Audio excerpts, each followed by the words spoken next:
ಜನಗಳ ಮುಖದಲ್ಲಿ ಒಂದು ನಗು ಇರುತ್ತೆ. ನಗು ಕೂಡ ತುಂಬಾ ಕಷ್ಟ. ಡೆಫಿನೆಟ್ ಆಗಿ ಜನರಿಗೆ ಒಂದು ನಗು ಭಾಗ್ಯ ನಮ್ಮ ಕಡೆಯಿಂದ ಇರ್ತದೆ. ಬೇರೆ ಎಲ್ಲ ಭಾಗ್ಯ ಡಮ್ಮಿ ಭಾಗ್ಯಗಳೆಲ್ಲ ಜನರ ಮುಖದಲ್ಲಿ ನಗು ಇಲ್ಲ. ಖಂಡಿತವಾಗಿ ನಗು ಭಾಗ್ಯ ಕೊಡುವಂತ ಒಂದು ಪ್ರಯತ್ನ ಮಾಡ್ತೀವಿ. ಡೆಫಿನೆಟ್ ಓಕೆ ಸರ್, ನೀವು ಕೇಳ್ತಿರೋದು ಇಲ್ಲ. ಕರ್ನಾಟಕ ಬದಲಾವಣೆ ಬಯಸ್ತಾ ಇದೆ.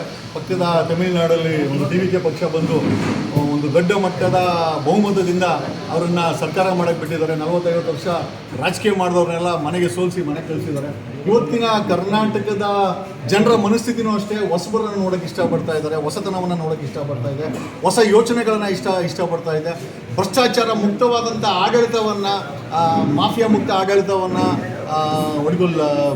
ಡ್ರಗ್ಸ್ ಮುಕ್ತ ಸಮಾಜವನ್ನು, ಸುರಕ್ಷಿತವಾದಂಥ ಸಮಾಜವನ್ನು. ನೆನ್ನೆ ಒಂದು ಗೇಟ್ ಆಗಿದೆ ಬೆಂಗಳೂರಲ್ಲಿ. ಏನು ಪ್ರಿಯಾಂಕಾ ಖರ್ಗೆ ಆಗ್ಬಿಟ್ರೆ ಅಂತೂ ಏನು ನಮ್ಮ ಬಾಸ್ ಆಗ್ತಾ ಇದ್ದಾರೆ ಅಂತ ಏನು ಮಾಧ್ಯಮಗಳಲ್ಲಿ ಹೇಳಿದ್ದೆ. ದಾವಣಗೆರೆಯಲ್ಲಿ ನೆನ್ನೆ ಒಂದು ಗ್ಯಾಂಗ್ ರೇಪ್ ಆಗಿದೆ. ಅಲ್ರಿ, ನೀವು ಯಾವ ಹೋಮ್ ಮಿನಿಸ್ಟರ್ ಆದರೂ, ಯಾವೊಂದು CM ಆದರೂ, ನಾನು ಈ ಪದ ಯಾಕೆ ಬಳಸ್ತಾ ಇದ್ದೀನಿ ಅಂತಂದರೆ, there is no security in Karnataka. ಸುರಕ್ಷೆ ಅನ್ನೋದು ಬರೀ ರಾಜಕಾರಣಿಗಳಿಗೆ, ಅಧಿಕಾರಿಗಳಿಗೆ. ಯಾಕಂದರೆ ಹಿಂದೆ ಮುಂದೆ ಪೊಲೀಸರು ಹಾಕೊಂಡು ಓಡಾಡ್ತಾರೆ. ಜನರಿಗೆ ಯಾವುದೇ ರೀತಿಯ ಸುರಕ್ಷತೆ ಅನ್ನೋದು ಇಲ್ಲ. ಜನರಿಗೆ ಒಂದು ಭರವಸೆ ಅನ್ನೋದಿಲ್ಲ. ಪ್ರತಿದಿನ ಬೆಳಗ್ಗೆ ಆದರೆ ಬೆಲೆ ಏರಿಕೆ, ಅಲ್ಲಿ ಕೊಲೆ ಆಯಿತು, ಇಲ್ಲಿ ಕೊಲೆ ಆಯಿತು, there no law and order problem. ಆಮೇಲೆ ಎಲ್ಲದಕ್ಕಿಂತ ಹೆಚ್ಚಾಗಿ ನಾವು ದುಡ್ತಾ ಇರೋವಂಥ ಸಂಪಾದನೆ ಏನಿದೆ ಅದು 30 ದಿವಸದ ಸಂಪಾದನೆ ಇವತ್ತು 1 ದಿವಸ, 2 ದಿವಸ, 3 ದಿವಸ ಖಾಲಿ ಆಗ್ತಾ ಇದೆ. ಜನರ ಜೇಬಲ್ಲಿ ದುಡ್ಡಿಲ್ಲ, ಜನರ ಬ್ಯಾಂಕಲ್ಲಿ ದುಡ್ಡಿಲ್ಲ, ಸಾಲ ಇದೆ ಅವ್ರ ಹತ್ರ. ಆಮೇಲೆ ಇಷ್ಟೆಲ್ಲ ಮಾಡ್ಕೊಂಡು ನಾನಾ ಸೆಗ್ಮೆಂಟ್ಸ್ ಇದೆ ಯುವಕರಿಗೆ. ಇದು ಕಾಂಗ್ರೆಸ್ ಪಕ್ಷ ಮ್ಯಾನಿಫೆಸ್ಟೋದಲ್ಲಿ 3 ಲಕ್ಷ ಸರ್ಕಾರಿ ಉದ್ಯೋಗಗಳನ್ನು ಭರ್ತಿ ಮಾಡ್ತೀವಿ ಅಂತ ಹೇಳಿ ಮ್ಯಾನಿಫೆಸ್ಟೋದಲ್ಲಿ ಅನೌನ್ಸ್ ಮಾಡಿ ಇವತ್ತಿಗೆ 4ನೇ ವರ್ಷ ನಡೀತಾ ಇದೆ. ಅಲ್ಲಿ ಧಾರವಾಡದಲ್ಲಿ ಹುಡುಗರು ಸರ್ಕಾರಿ ಕೆಲಸ ಬೇಕು ಅಂತ ಅಲ್ಲಿ ಏನೋ ಪ್ರೊಟೆಸ್ಟ್ ಮುಷ್ಕರ ಮಾಡಿದ್ರೆ ಅಲ್ಲಿರೋ ಕಮಿಷನರ್ ಶಶಿಕೇಳಿ ಚೆನ್ನಾಗಿ ಲಾಠಿ ಹೊಡೆದು ಕಳಿಸ್ತಾರೆ. ಈ ರೀತಿ ಸುಳ್ಳು ಭರವಸೆಗಳನ್ನು ಕೊಟ್ಟು ಸುಳ್ಳನ್ನು ಹೇಳ್ಕೊಂಡು ಇವತ್ತು 3 ಪಕ್ಷದ ರಾಜಕಾರಣಿಗಳು ಸಾವಿರಾರು ಕೋಟಿ ಆಸ್ತಿ ಮಾಡ್ಕೊಂಡಿದ್ದಾರೆ. ಜನರ ಜೇಬಲ್ ದುಡ್ಡಿಲ್ಲ, ಜನರು ಆರ್ಥಿಕವಾಗಿ ಕುಗ್ಗೋಗಿದ್ದಾರೆ. ಓದಲಿಕ್ಕೆ ನಮ್ಮ ಕರ್ನಾಟಕದಲ್ಲಿ ಸರ್ಕಾರದ 45,000 ಶಾಲೆಗಳಿದೆ. 45,000 ಶಾಲೆಗಳು ಸಹ ಶಿಥಿಲಗೊಂಡಿದೆ, ಬೀಳೋ ಪರಿಸ್ಥಿತಿಯಲ್ಲಿದೆ. ಶಾಲೆಗಳಲ್ಲಿ ಮಕ್ಕಳು ಓದಕೊಂಡಿದ್ದಾರೆ, ಶೌಚಾಲಯಗಳಿಲ್ಲ, ಜಾಗ ಇಲ್ಲ, ಸೋರ್ತಾ ಇರುವಂಥ ಶಾಲೆಗಳು ಎರಡೂ ಇದ್ರೂ ಕೂಡ ಮೇಷ್ಟ್ರುಗಳಿಲ್ಲ. ಸ್ವತಃ ಈ ರೀತಿಯ ಒಂದು ಪರಿಸ್ಥಿತಿಯನ್ನು ಅಂದರೆ ನಮ್ಮ ಕರ್ನಾಟಕಕ್ಕೆ ಒಂದು ಕ್ವಾಲಿಟಿ ಎಜುಕೇಷನ್ ಸಿಸ್ಟಮ್ ಬೇಕಾಗಿದೆ. ಜಸ್ಟ್ ಬಿಕಾಸ್ ನಾವು ಟ್ಯಾಕ್ಸ್ ಕಟ್ತೀವಿ ಅಂತ ಯಾವುದೋ ಬಿದ್ದೋಗ ಮನೆಗಳಲ್ಲಿ 78 ವರ್ಷ ಆದರೂ ಮಾಡ್ತಾ ಇದ್ದಾರೆ. We want quality education. ಸರ್ಕಾರಿ ಶಾಲೆ ಬೇಕು, ಬಟ್ ಅದು ಕ್ವಾಲಿಟಿ ಆಗಿರಬೇಕು. ಪ್ರತಿ ಜಿಲ್ಲೆನಲ್ಲೂ 2 ಮಲ್ಟಿ ಸ್ಪೆಷಾಲಿಟಿ ಆಸ್ಪತ್ರೆ ಬೇಕು. 31 ಜಿಲ್ಲೆ ಇದೆ, ಒಂದು 60 ಆಸ್ಪತ್ರೆಗಳು. ಇದೆಲ್ಲ ಮಾಡೋದಕ್ಕೆ ಯಾವುದು ದೊಡ್ಡ ವಿಚಾರ ಆಗಿರಲಿಲ್ಲ ಕಳೆದ 78 ವರ್ಷದಲ್ಲಿ. ಇವ್ರಿಗಳೆಲ್ಲ ಅವ್ರ ಆಸ್ತಿಗಳನ್ನ ಜಾಸ್ತಿ ಮಾಡ್ಕೊಂಡ್ರೆ ಹೊರತು ಜನರಿಗೆ ಪಕ್ಕದಲ್ಲಿರೋ ಭೂತಾನು ಜನರಿಗೆ free education, free health segment ಕೊಟ್ಟಿದೆ. ನಮ್ಮ ದೇಶದಲ್ಲಿ 78 ವರ್ಷ ಆದರೂ ಕೂಡ ಇವತ್ತು ನಾವು ಸರ್ಕಾರಿ ಆಸ್ಪತ್ರೆಗೆ ಹೋದರೆ ಅಲ್ಲಿ ಸರ್ಜನ್ ಇರಲ್ಲ, ಪ್ಯಾರಾಮೆಡಿಕಲ್ ಸ್ಟಾಫ್ಸ್ ಇರಲ್ಲ. ಅಲ್ಲಿ ಎಲ್ಲ ಇತ್ತು ಅಂದರೆ ಆಪರೇಷನ್ ಥಿಯೇಟರ್ ಇರಲ್ಲ, ಎಲ್ಲ ಇತ್ತು ಅಂದ್ರೆ ಔಷಧಿಗಳಿರಲ್ಲ. ಇವನ್ ಕಿದ್ವಾಯ್ತು ಕೂಡ ನಾವು ಎಕ್ಸ್ಪೋಸ್ ಮಾಡಿ ತೋರಿಸಿದ್ವಿ. ಸೊ ಈ ಪರಿಸ್ಥಿತಿನಲ್ಲಿ ಜನರಿಗೆ ಪುಕ್ಸಟ್ಟೆ ಕೊಡ್ತಾ ಇರೋಂಥ ಮೆಡಿಕಲ್ ಆಸ್ಪತ್ರೆಗಳ ಸ್ಥಿತಿ ತುಂಬ ಕೆಟ್ಟವಾಗಿದೆ. ಮತ್ತು ಪ್ರೈವೇಟ್ ಆಸ್ಪತ್ರೆಗಳಲ್ಲಿ ಕೋಟ್ಯಾಂತರ ರೂಪಾಯಿ ಬಿಲ್ ಆಗುತ್ತೆ. ಈ ಪರಿಸ್ಥಿತಿನಲ್ಲಿ ಜನರು ಬರೀ ತೆರಿಗೆ ಕಟ್ತಾರೆ. ಆ GST ಕಟ್ಟು, ಈ GST ಕಟ್ಟು, ಬರೀ GSTಗಳನ್ನ ಕಟ್ಟಿ ಜನರ ಜೇಬಲ್ಲಿ ದುಡ್ಡಿಲ್ಲ. 97% people are suffering from financial backward. ಅಂದರೆ ಆರ್ಥಿಕ ದುರ್ಪರಿಸ್ಥಿತಿಯಿಂದ ಅವರೆಲ್ಲ ಬರೀ ಇವುಗಳು ನಾನು CM ಆಗಬೇಕು, ನಾನು ಮಿನಿಸ್ಟರ್ ಆಗಬೇಕು, 2028ಕ್ಕೆ ಮತ್ತೆ ನಾನೇ ಬರ್ತೀನಿ ಅಂತ ಒಬ್ಬ ಕಣ್ಣೀರು ಹಾಕೊಂಡು ಹೇಳ್ತಾನೆ. ಇನ್ನೊಬ್ಬ ಇವಾಗ ನಾನು ಅಧಿಕಾರದಲ್ಲಿದ್ದೀನಿ, ನಾನೇ ಬರ್ತೀನಿ ಅಂತ ಹೇಳ್ತಾನೆ. ಏನಕ್ಕೆ ಅಂತಂದರೆ ಬರೀ ದುಡ್ಡುಗಳು ಮಾಡ್ಕೊಳಕ್ಕೋಸ್ಕರ, ಅವ್ರ ಆಸ್ತಿಗಳನ್ನ ಜಾಸ್ತಿ ಮಾಡೋಕ್ಕೋಸ್ಕರ, ಜನರನ್ನ 7 ಕೋಟಿ ಜನರನ್ನ ನಡ್ಸೋಕ್ಕೋಸ್ಕರ ಈ ಥರ ಎಲ್ಲ ಮಾಡ್ತಾ ಇದ್ದಾರೆ ಹೊರತು 78 ವರ್ಷದಲ್ಲಿ ಸಿಂಗಾಪುರ್ ಮಾಡ್ಬೋದಾಗಿತ್ತು. ಸಿಂಗಾಪುರೆಲ್ಲ ಚಿಂದಿ ಪೇಪರ್ ಮಾಡಾಕಿದ್ದಾರೆ. ನೀವು ನಂಬೋದಿಲ್ಲ, ಕಲಬುರಗಿನಲ್ಲಿ ಒಬ್ಬ ಚಿಂದಿ ಆಯೋ ಹೆಣ್ಮಗಳು ಅವ್ರ ಮನೆಯಲ್ಲಿ ಪುಟ್ಟ ಮಗುವಿಗೆ, ಮೈನರ್ ಹೆಣ್ಮಗುವಿಗೆ ಅತ್ಯಾಚಾರ ಆಗಿದೆ. FIR ಮಾಡಿದ್ದಾರೆ. ಆ FIR ಅನ್ನ ಚಾರ್ಜ್ ಶೀಟ್ ಹಾಕಕ್ಕೆ ಚಾಂದ ಅದು ಹೇಳ್ಬಾರ್ದು ಈ ಮಾತುಗಳನ್ನ ನಾವು. ಆ ಪೊಲೀಸರು, ಆ ಭ್ರಷ್ಟ ಪೊಲೀಸರು 10,000 ಕೇಳಿದ್ದಾರೆ. ಚಿಂದಿ ಆಯೋ ಹೆಣ್ಮಗಳ ಹತ್ರ ಒಂದು ಚಾರ್ಜ್ ಶೀಟ್ ಹಾಕಕ್ಕೆ 10,000 ಕೇಳ್ತಾರೆ ಅಂತಂದ್ರೆ ಬೆಂಗಳೂರಲ್ಲಿ ಗ್ಯಾಂಗ್ ರೇಪ್ ಆಗುತ್ತೆ, ಒಂದು ಕಮ್ಮಿ ಅಂದ್ರೆ 2,000 ವಯಸ್ಸಲ್ಲಾಗಲಿ ಬೆಂಗಳೂರಲ್ಲಿ ಗ್ಯಾಂಗ್ ರೇಪ್ ಆಗಿದೆ, ದಾವಣಗೆರೆಯಲ್ಲಿ ಗ್ಯಾಂಗ್ ರೇಪ್ ಆಗಿದೆ. ಯಾವುದೂ ನಿಲ್ಲಲ್ಲ.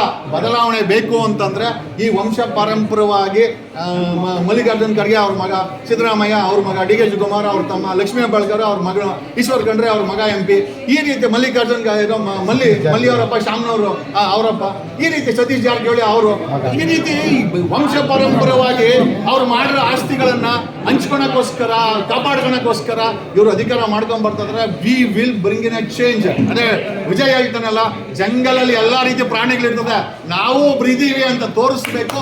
ಡೆಫಿನೆಟ್ ಆಗಿ we are going to bring in a change ಮಾಡ್ತೀವಿ. ಬರೀ ಇವತ್ತು ಮೈಕ್ಗಳ ಮುಂದೆ ನಮ್ಮ ಪೌರುಷವನ್ನ ತೋರಿಸ್ಕೊಂಡಲ್ಲ, ಖಂಡಿತವಾಗಿ ವಿ ವಿಲ್ ರೀಚ್ 30,000 ಹಳ್ಳಿಗಳಿದೆ ಕರ್ನಾಟಕದಲ್ಲಿ. We will reach them. 230 ತಾಲೂಕುಗಳಿದೆ, ವಿಲ್ ರೀಚ್ ದೆಮ್. 41,000 ಕೆರೆಗಳಿದೆ, ಉಳಿತೀವಿ ನಮ್ಮ ಸರ್ಕಾರ ಬಂದ್ರೆ. This is what our motto. ಯಾವುದೇ ಕಾರಣಕ್ಕೂ ನಮ್ಮ ರಾಜ್ಯದ ರೈತ ಕಣ್ಣೀರಾಗಬಾರ್ದು, ನೇಣು ಶರಣಾಗಬಾರ್ದು. ನಮ್ಮ ಸರ್ಕಾರ ಬಂದ್ರೆ ಕರ್ನಾಟಕದಲ್ಲಿ BMW ನಲ್ಲಿ BMW ಕಾರ್ 1 ಕೋಟಿ ರೂಪಾಯಿ. ಆ ಕಾರಲ್ಲಿ ಬರೀ ಅಲ್ಲ ಹೆಲಿಕಾಪ್ಟರ್ ತಗೊಂಡು ಶುಗರ್ ಫ್ಯಾಕ್ಟರಿ ಓನರ್ಗಳು ಸತೀಶ್ ಜಾರಕಿಹೊಳಿ ಅಂತ ಓಡಾಡ್ತಾರೆ. ಬಟ್ ನಮ್ಮ ರೈತರು ಒಂದು ಕಿತ್ತೋಗಿರೋ ಸೈಕಲ್ ಕೂಡ ಅವರಿಲ್ಲ. ರೈತರ ಪರಿಸ್ಥಿತಿ, ಯುವಕರ ಪರಿಸ್ಥಿತಿ, ಹೆಣ್ಮಕ್ಳ ಪರಿಸ್ಥಿತಿ, ಸೇಫ್ಟಿ ವಿಚಾರ ಆಗಿರ್ಬೋದು, ಟೋಲ್ ಗೇಟ್ ವಿಚಾರ ಆಗಿರ್ಬೋದು, ಮತ್ತೆ ದೊಡ್ಡ ಮಟ್ಟದಲ್ಲಿ ಬರ್ದಿರೋಂಥ ಈ ಭ್ರಷ್ಟಾಚಾರ ಆಗಿರ್ಬೋದು, ಲೂಟಿ ಆಗಿರ್ಬೋದು, 1,000 ಕೋಟಿ ಆಸ್ತಿ ಮಾಡೋರಾಗಿರ್ಬೋದು, ಎಲ್ಲದನ್ನು ರೈತರು ಕೂಡ ಒಂದು ಸಣ್ಣ ಗಾಡಿ ಓಡಾಡ್ತಾರೆ. ರೈತರು ಸಾಕಷ್ಟು ಅವರು ಮನೆಯಲ್ಲಿ ಏನ್ ಬೇಕಾದ್ರೂ ಮಾಡ್ಕೊಂಡು ಅವರು ಕೂಡ BMW ಕಾರಲ್ಲಿ ಓಡಾಡ್ತಾರೆ. ಎಕ್ಸೆಪ್ಷನ್ ಇರ್ಬೋದು. ನಾನು ಬಳ್ಳಾರಿನಲ್ಲಿ ನೋಡಿದ್ದು ಇಲ್ಲ ಹೇಳ್ಬೋದಷ್ಟೇ. ಎಲ್ಲ BMW ಕಾರಲ್ಲಿ ಯಾರೋ ಗೌಡ ಅವನ ತಗೊಂಡು ನನ್ನಂತ ಬಿಟ್ರೆ ನಿಜವಾಗ ಉಳುಮೆ ಮಾಡ್ತಾರೆ ಯಾರು ನಾನು ನೋಡಿಲ್ಲ. 3,000 ಜನ ರೈತರು ಕರ್ನಾಟಕದಲ್ಲಿ ಸಿದ್ದರಾಮಯ್ಯ ಸರ್ಕಾರ ಬಂದ್ಮೇಲೆ ಆನ್ ರೆಕಾರ್ಡ್ ಸತ್ತೋಗಿದ್ದಾರೆ. ಯಾವ ಡೇಟಾ ಬೇಸ್. ನಾನು ಸುಮ್ಮನೆ ಹೇಳ್ತಾ ಇಲ್ಲ ಇಲ್ಲಿ. ಅಲ್ಲ ಯಾವನ ಊರಿಗೆ ನನ್ನಂತ ದೊಡ್ಡ ರೈತ BMW ಕಾರ್ ಇರ್ಬೋದು. ನಾವು ರೈತರೇ.